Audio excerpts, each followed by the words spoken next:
আসসালামু আলাইকুম, সবাইকে স্বাগতম জানাচ্ছি ইজি পাঠশালার পক্ষ থেকে। আমি আছি Nusrat Jahan, SSC biology series সবাইকে স্বাগতম জানাচ্ছি। আজকে সেটারই থার্ড পার্ট, চলো ক্লাসটা করি। ওকে, আমরা সেকেন্ড চ্যাপ্টার করছিলাম বায়োলজির, যেখানে আমরা লাস্ট পার্টগুলো তো শিখেছিলাম কি জীবকোষ ও টিস্যু নিয়ে, এবং সেখানে আমরা কি শিখেছিলাম প্ল্যান্ট সেলকে নিয়ে, এবং আজকে আমরা অ্যানিমেল সেলকে নিয়ে শিখবো। চলো ক্লাসটা দেখি।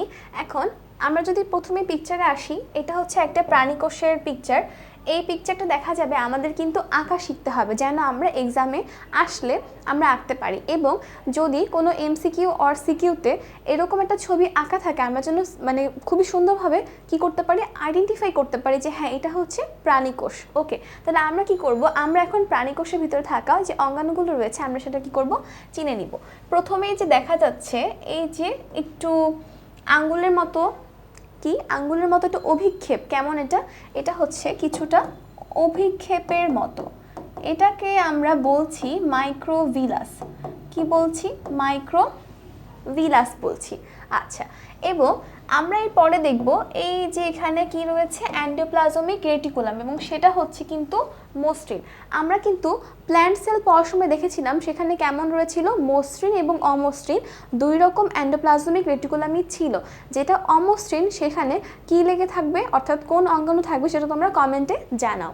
ওকে, এখন আমরা আসবো, এখানেও কিন্তু আমরা মাইটোকন্ড্রিয়াকে খুঁজে পাবো, এই যেগুলো হচ্ছে মাইটোকন্ড্রিয়া। তারপরে এই যে রয়েছে আমাদের গলজি বডি, এবং যেটা আমাদের কি ছিল না, অ্যানিমেল সেলে আছে তবে প্ল্যান্ট সেলে ছিল না, সেটা হচ্ছে আমাদের এই সেন্ট্রোজোম বা সেন্ট্রিওল।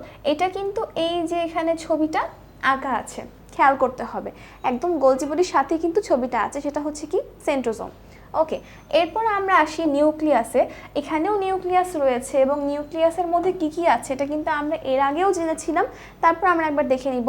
এখানে রয়েছে কি নিউক্লিয় পর্দা রয়েছে, এবং এই যে ফাঁকা স্থানগুলো রয়েছে এগুলো হচ্ছে নিউক্লিয় রন্ধ্র, এবং এই যে প্যাঁচানো যেগুলো রয়েছে এটা হচ্ছে ক্রোমাটিন তন্তু, এবং মাঝে যেটা রয়েছে সেটা হচ্ছে কি নিউক্লিওলাস, আর এই যে মাতৃকাটা এটা হচ্ছে কি নিউক্লিওপ্লাজম।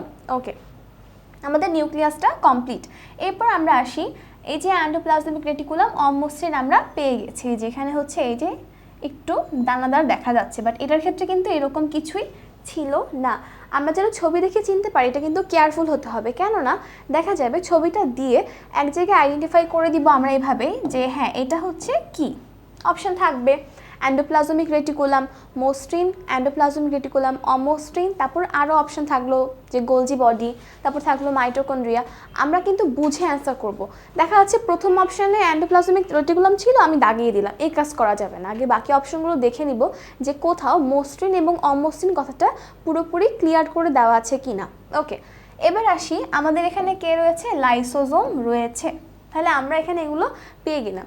এখানে একটু খেয়াল করলে বুঝতে পারবা যে এখানে কিন্তু কি নেই, এখানে কি কি নেই আমাকে কমেন্টে জানাও, যেটা কি প্ল্যান্ট সেলে ছিল। এবং আমরা এখানে আরেকটা পাচ্ছি, সেটা হচ্ছে কোষ গহ্বর, যেটা কি না প্ল্যান্ট সেলের তুলনায় খুবই ছোট।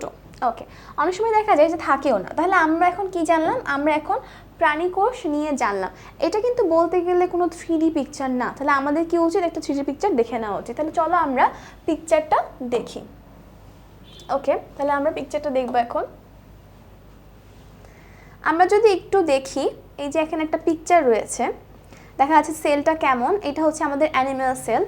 আমরা যদি একটু ডিটেলসে দেখি, এখানে যদি আমরা খেয়াল করি তাহলে আমরা এই যে নিউক্লিয়াসটা পাচ্ছি, যেখানে কি কি রয়েছে, যেখানে এই যে দেখা যাচ্ছে ক্রোমোজোম রয়েছে, এবং তারপরে এই যে বাইরে যেটা রয়েছে তোমাদের এখানে আছে নিউক্লিয়ার মেমব্রেন, এবং কিছু রন্ধ্র থাকবে যেটা হচ্ছে কি নিউক্লিয়ার রন্ধ্র।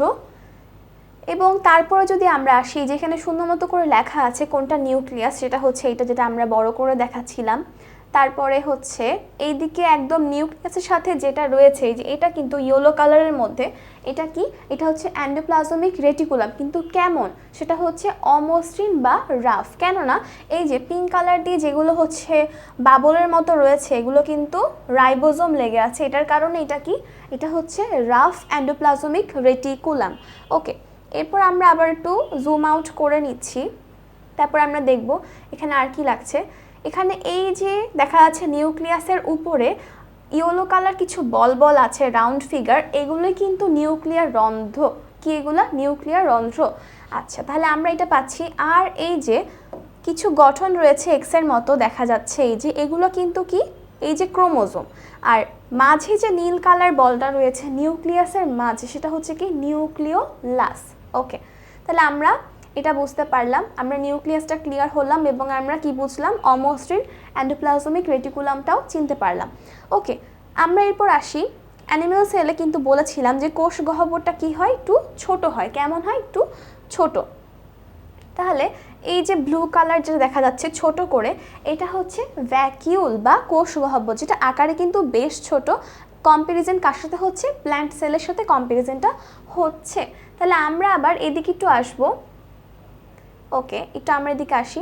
যেটা আমাদের এখানে যেটা রয়েছে, এই যে এটা হচ্ছে আমাদের স্মুথ এন্ডোপ্লাজমিক রেটিকুলাম। এখানে কিন্তু কোনো রাইবোজোম তার সাথে লেগে থাকছে না। আচ্ছা, এরপর আমরা যাই, এই যে আমরা যেটা দেখতে পাচ্ছি একটা পিচ কালারের যে কাভার, এইটাই কিন্তু আমাদের সেল মেমব্রেন বা কোষ ঝিল্লি। এখানে কিন্তু আমরা এটা পাচ্ছি। ওকে, এরপর আমরা একটু দেখব এই যে যেটা হচ্ছে আমাদের রেড কালারে রয়েছে, রেড কালারে এটা কি? এটা হচ্ছে গোলজি বডি।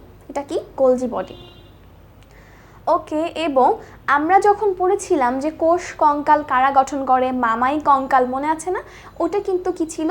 মামাইয়ের মধ্যে কি ছিল? মাইক্রোটিবিউস, মাইক্রোফিলামেন্ট এবং ইন্টারমিডিয়েট ফিলামেন্টস। তার মধ্যে কিন্তু একটা এখানে দেখা যাচ্ছে, সেটা হচ্ছে ইন্টারমিডিয়েট ফিলামেন্ট। এই যে দেখা যাচ্ছে ভায়োলেট কালারের যে একটা সুতার মতো গঠন, সেটাই হচ্ছে কি আমাদের ইন্টারমিডিয়েট ফিলামেন্ট। এটা কিন্তু আমাদের কোষ কঙ্কাল গঠনে হেল্প করে। ওকে, আমরা এবার এখানে পাচ্ছি মাইটোকন্ড্রিয়া। কাকে পাচ্ছি? এই যে দেখা যাচ্ছে এটা হচ্ছে আমাদের মাইটোকন্ড্রিয়া।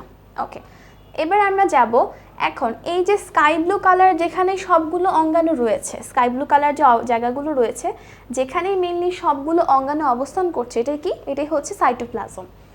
ওকে, আমরা এরপর আসি। আমরা পুরোপুরিভাবে করে দেখতে পাচ্ছি, আমরা গোলগি ভেসিকল দেখলাম। দেখা যাক আমাদের কোনো কিছু বাদ পড়লো কি না। না, আমাদের মোটামুটি কিন্তু সব কিছুই দেখা হয়ে গেছে এখানে। ওকে, তাহলে আমরা কিন্তু এই অ্যানিমাল সেলটা দেখে নিলাম। তাহলে আমাদের এখন কি দেখতে হবে? প্ল্যান্ট সেলটা কেমন হয়। তাহলে আমরা প্ল্যান্ট সেলটা দেখব। ওকে, আমরা হচ্ছে প্ল্যান্ট সেল দেখতে পাচ্ছি। এখানে দেখা যাচ্ছে এখানে প্ল্যান্ট সেলটা রয়েছে। এই যে আমরা যদি একটু খেয়াল করি, এখানে কিন্তু সেল মেমব্রেন ছাড়াও কি রয়েছে? কোষ প্রাচীর রয়েছে, অর্থাৎ কোষ ঝিল্লি, কোষ প্রাচীর। কিন্তু অ্যানিমাল সেলে কিন্তু এরকম ছিল না। এবং এই যে এখানে আমরা দেখতে পাচ্ছি কি কিছু অন্তঃকোষীয় কিন্তু ফাঁকা স্থান দেখা যাচ্ছে। একটু যদি খেয়াল করি, আমরা এখানে কি পাচ্ছি? অন্তঃকোষীয় ফাঁকা স্থান পাচ্ছি। আচ্ছা, আর এটা আমরা কি পাচ্ছিলাম? এটা আমরা পাচ্ছি কোষ প্রাচীর, কোষ প্রাচীর। ওকে, এবং আমরা এই যে এটা যে পাচ্ছি, এটা হচ্ছে আমাদের কি? কোষ ঝিল্লি, প্লাজমা মেমব্রেন। এবং আমরা যদি আবার একটু পরে যাই, আমরা যদি পিকচারটা হচ্ছে দেখি এভাবে, আমরা এখানে পাচ্ছি আন্তঃকোষীয় ফাঁকা স্থান। কোথায় পাচ্ছি? এটা হচ্ছে এখানে আমরা পাচ্ছি কি? আন্তঃকোষীয় ফাঁকা স্থান। আবার আমরা যদি একটু দেখি পিকচারটা, ওকে, এখানে দেখা যাচ্ছে বেশ বড় করে কি রয়েছে? সেল ভ্যাকিউল রয়েছে। কি রয়েছে? Sell vacuole. ওকে, আবার আমরা আরও কিছু জিনিস পাবো। সেটা হচ্ছে কি? যেমন এখানে যে রয়েছে আমাদের মাইটোকন্ড্রিয়া, কি রয়েছে? মাইটোকন্ড্রিয়া রয়েছে। এবং আমরা এখানে পাচ্ছি এটা কি? এটা হচ্ছে ক্লোরোপ্লাস্ট। এটা কিন্তু অ্যানিমাল সেলে ছিল না। আচ্ছা, এরপর আমরা আসি আর কি কি রয়েছে। এখন এই যে কিছু স্ট্র্যান্ডস দেখা যাচ্ছে, কি দেখা যাচ্ছে? স্ট্র্যান্ডসের মতো এই যে দেখা যাচ্ছে, এগুলোই কিন্তু আমাদের কোষিকঙ্কাল গঠন করে, যেগুলো হচ্ছে কি মাইক্রোটিবিউস, মাইক্রোফিলামেন্টস এবং ইন্টারমিডিয়েট ফিলামেন্টস। আচ্ছা, এবং আর এখানে যে একটা টিল কালারে যা দেখা যাচ্ছে, টিল কালারে যেগুলো দেখা যাচ্ছে, এই যে এখানে যেগুলো টিল কালার, যেখানে হচ্ছে কি কোষীয় অঙ্গাণুগুলো রয়েছে, এটাই কিন্তু সাইটোসল। কি এটা? সাইটোসল। ওকে, এবং এখানে আমরা আরও দেখতে পাচ্ছি কি? এই যে নিউক্লিয়াস রয়েছে, আমরা এখানে দেখতে পাচ্ছি নিউক্লিয়াস এবং নিউক্লিওপ্লাজম পাচ্ছি, নিউক্লিয়াস পাচ্ছি। আর আমরা এখানে দেখব, আমরা যদি এখানে একটু খেয়াল করি, আমরা কোষীয় আন্তঃকোষীয় ফাঁকা স্থানও পেয়েছিলাম। এবং আমরা এখানে যেটা পাচ্ছি সেটা হচ্ছে কি, আমরা গলগি বডি পাচ্ছি। কি পাচ্ছি? গলগি বডি, যেটা আমাদের হচ্ছে এই যে ব্লু কালারের যেটা, এটাই হচ্ছে আমাদের গলগি বডি। এবং এই যে আমরা এখানে কি পাচ্ছি দেখা যাচ্ছে রেড কালারের মধ্যে আছে, এটা কিন্তু আমাদের এন্ডোপ্লাজমিক রেটিকুলাম। কি এটা? Endoplasmic reticulum. সেটা কেমন? সেটা কিন্তু একটা হচ্ছে অমসৃণ এবং একটা হচ্ছে মসৃণ। যেখানে কি রাইবোজোম লেগে থাকবে সেটা হচ্ছে অমসৃণ হবে, যেখানে থাকবে না সেটা কি হবে? সেটা মসৃণ হবে। ওকে, এবং আমরা এখানে আর কোনো কিছু মনে হয় না মিস করেছি। না, আমাদের আর কোনো কিছু মিস হয়নি, সব কিছুই বলা হয়ে গেছে। তাহলে কিন্তু আমাদের 3D মডেলগুলো দেখা হয়ে গেল। এটা হচ্ছে আমাদের প্ল্যান্ট সেল, আর আমরা এটাকে যেটা দেখেছিলাম সেটা ছিল কি অ্যানিমেল সেল। তাহলে আমরা আজকে কী কী শিখলাম? আমরা আজকে অ্যানিমেল সেলটাকে দেখলাম এবং দুইটা সেলেরই আমরা 3D মডেলটা দেখে নিলাম। তাহলে আশা করা যায় আজকের ক্লাসটা আমরা বুঝতে পারলাম। আজ এখানে শেষ করছি। আসসালামু আলাইকুম, ধন্যবাদ সবাইকে।